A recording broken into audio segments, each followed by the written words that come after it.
Ross Atkins is Executive Vice President and General Manager of the Toronto Blue Jays, and we're very pleased that he's taken time out of his day to talk to us today. Ross, thanks so much for joining Kevin and myself. We trust you're doing well. Look, tonight is the halfway point, I guess the halfway point of the season in terms of number of games played anyhow. The team's either going to be 44-37 or 43-38. And last year, I have to tell you this, last year you were 44-37 after 81 games. Eventually the manager was changed. The team went on to lose that playoff series to the Mariners. Of course, you know all this. But given the targeted improvements and the payroll increase this year, has this been, from your point of view, in some ways, a disappointing start? It's good to see you guys on TV. You guys are all over my clubhouse, by the way. Our clubhouse, by the way. Nice. You guys are looking sharp. Oh, thank you. I got a haircut the other day. I appreciate that. And man, as I always tell people, you can put lipstick in a pig, But at the end of the day, though, it's still a pig. But thanks for that. No, the year, we obviously as a group feel very, very confident that there's a lot of good baseball ahead of us. We've played well over the last month. We could play better, but we have been one of the better teams in the American League over the last 30 days and feel like our best baseball is ahead of us. So, what we focus on is how we can get better every day. We're thinking about that constantly. We're thinking about that this off season. We're thinking about it in spring training. And we see opportunities for things there's a trend that we are encouraged by with our team and feel like the expected outcomes are going to start occurring more frequently as we have a lot of guys hitting the ball hard. We have a lot of guys that are having some good individual results and a lot of positive trends individually that we feel is going to turn from a team standpoint and start to see, even better results than we've had over the last couple of weeks, albeit not what we set out to do. We would much prefer to be at the top of the division, and we're not. So at this point, we're focused on how we can improve on a daily basis. I think you're 7-17 in the division. Is it 7-17? That's it. Yep. Is this division tougher than you personally? Is this division tougher than you thought it might be? It's such a I think the Orioles have probably played a little bit better than, their results have been better than most people would have projected outside of Baltimore. Mm-hmm. The Rays have obviously been on a historic pace. So, I think it's a better thing to assess at the end of the year than right now at this point. But it always is a very strong division. The Yankees are a very good team. The Boston Red Sox, I think they're playing right at 500 with an incredible offense, and they've had some tough pitching injuries that, they are not a team that people are excited to play. So, and I'd say the same thing about the Toronto Blue Jays. No one's looking forward to playing the Toronto Blue Jays. It is a very tough lineup that just hasn't hit its stride just yet. Ross, we had John on obviously once a week, and he talks about approach all the time with the lineup. We hear players. Matt Chapman came out the other day and was talking about, right, you lay off a pitcher's pitch, you get yours down the middle, you can hammer those, you have a better chance. But I wonder why the word approach this late in the season is being used the way it's used. It's just odd, right? The names that are in the lineup for the Blue Jays should have really good approaches all the time, right? For me anyway, that shouldn't really be the big question mark, is why the approaches on an everyday basis are not there. Why do you think that is, you think? Oh, well, I don't think it is. I think, John has the challenge of talking about the game on, twice a day and every single game. And there's going to be times where some things he sees as an opportunity. So it's not something that we're fixated on it. We're just fixated on how we can help everyone prepare to be at their best each day. I think understanding that it is a very long season. We have a lot of baseball to play. We are in a relatively healthy position as well. So in terms of just overall physical health, feel good about our depth and feel good about this team scoring runs. There's a lot of focus on runners in scoring position. I think we know historically that will improve. You continue to put yourself in positions with runners on base, they're going to score. How much do you focus on? Focus is a bad word, but how much attention do you pay to what people will call sequencing when it comes to hits and that? You got to get the hits at the right time to have maximum damage, right? And then sequencing, part of that is luck. It's got to be kind of frustrating at times, doesn't it, to watch that? And like Kevin made this point, I thought, which was a good point about last night. The lineup is set to get guys who are run producers opportunities to produce runs. Yep. And it worked last night. There were opportunities. They just didn't come through. How frustrating is that? I felt good about the game the entire night. I really did. I mean, obviously, when you much prefer that those individuals get big hits, but the entire game I was watching it, I felt like we were going to win. I felt good about at bats. I didn't realize by any state I didn't even realize that we had punched out the number of times we did, because I felt like guys were really battling and putting themselves in great positions, and that's all we can ask for. And there's going to be times that things just don't go your way. We don't spend a lot of time thinking about that, but I do feel good about how often we did hit the ball hard when we were putting it in play yesterday. And it's we're the things that we can control, which are having good at bats, making good decisions, getting runners on base, is happening. And I feel that in time, those hits are going to occur when those runners are in scoring position more often moving forward. Ross, do you see any difference in the way Vladdy's being pitched from, say, 2021 than this year?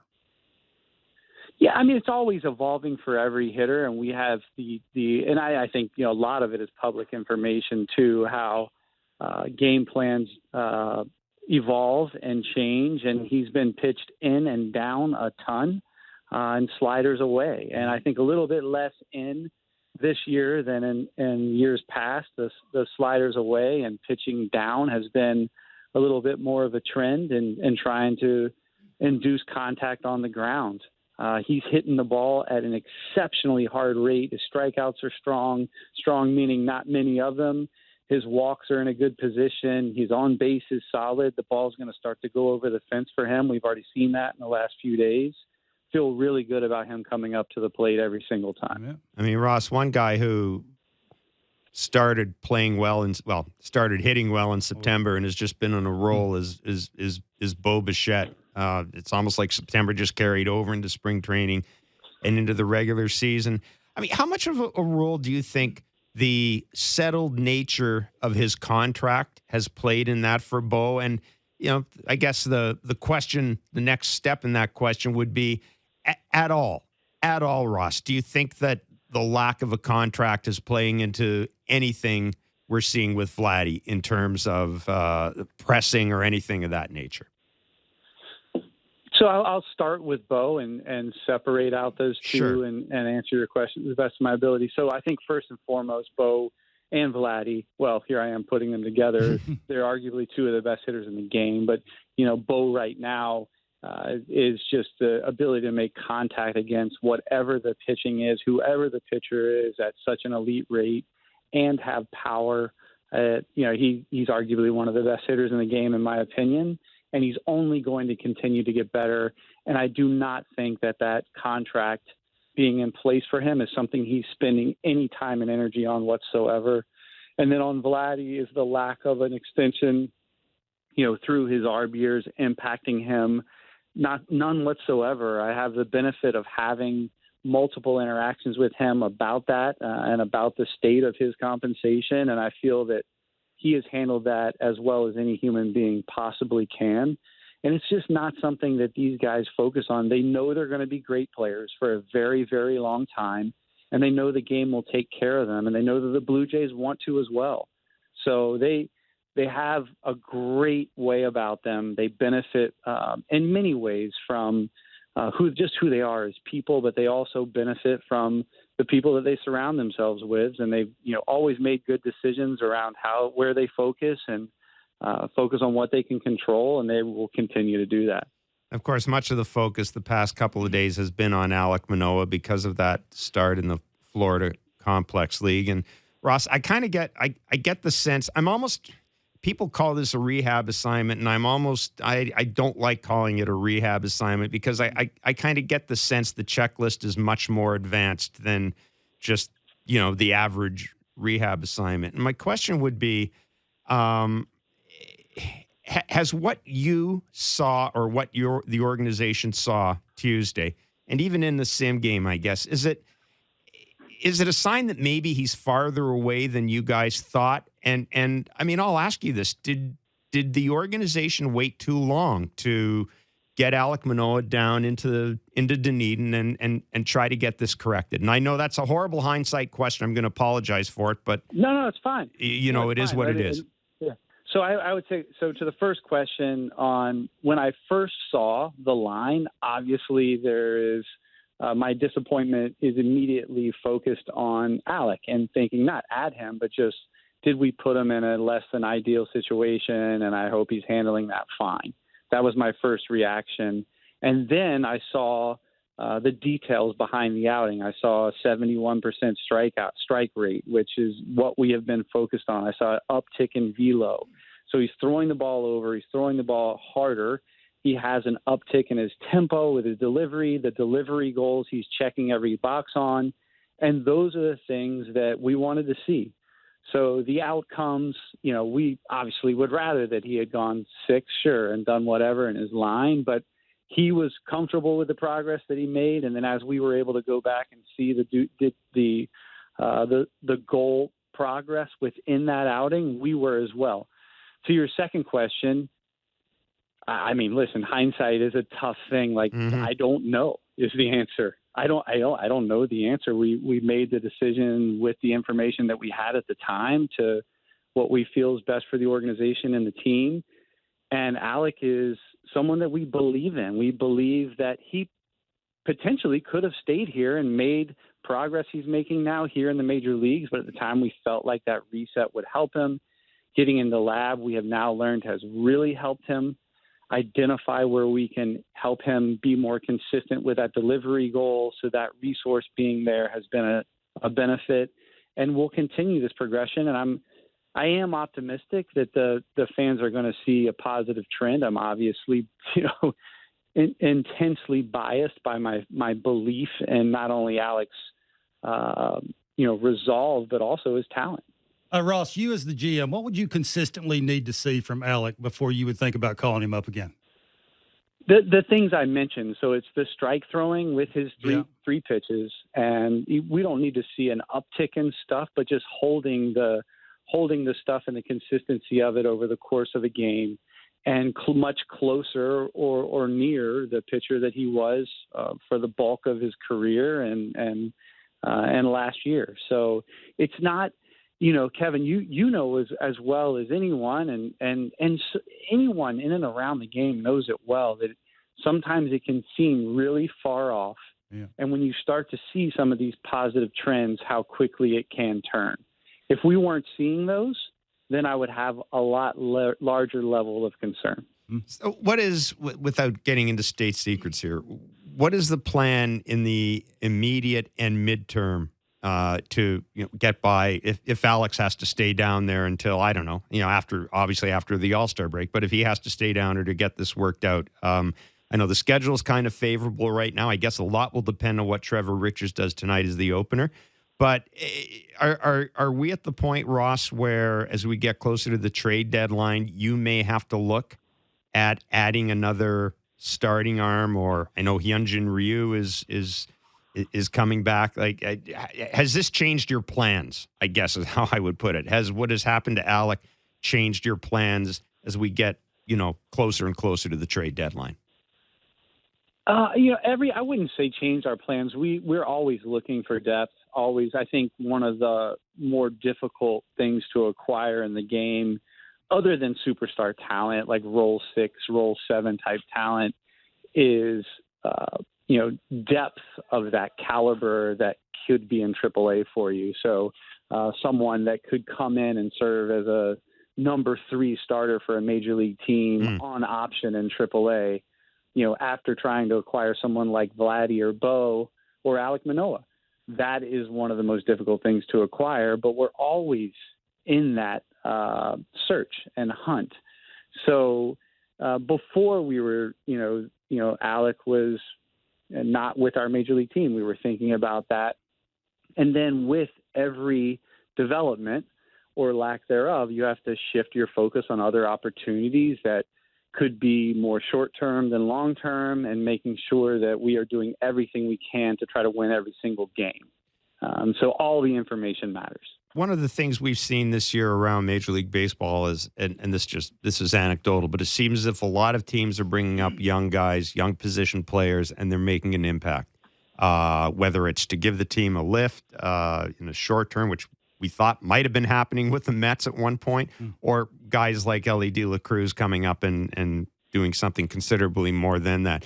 Do you have anybody in the minor league system right now that you would be comfortable seeing at some point later in this year in the lineup? If the lineup continues to, in terms of things like runners in scoring position and that, underperform a bit, is there anybody you would think of bringing up to, I don't know, give the lineup a quote unquote boost?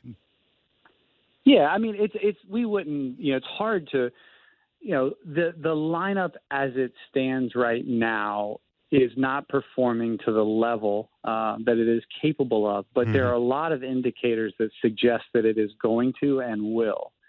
So if that is the case, if that trend stays positive, asking a young minor league player to come in and boost it is a difficult thing. Sure. We have some guys performing well in AAA that we would be comfortable, which is how you say to the question, yes, with them coming in and providing depth. But I think we feel really good about Santiago Espinal. We feel really good about Kevin Biggio. We feel really good about the players that are here to get those opportunities. We just also really believe in the players that are getting the everyday at bats, and feel good about our depth options. And we'll continue to, obviously we have to continue to think about the guys that are in the minor leagues as well.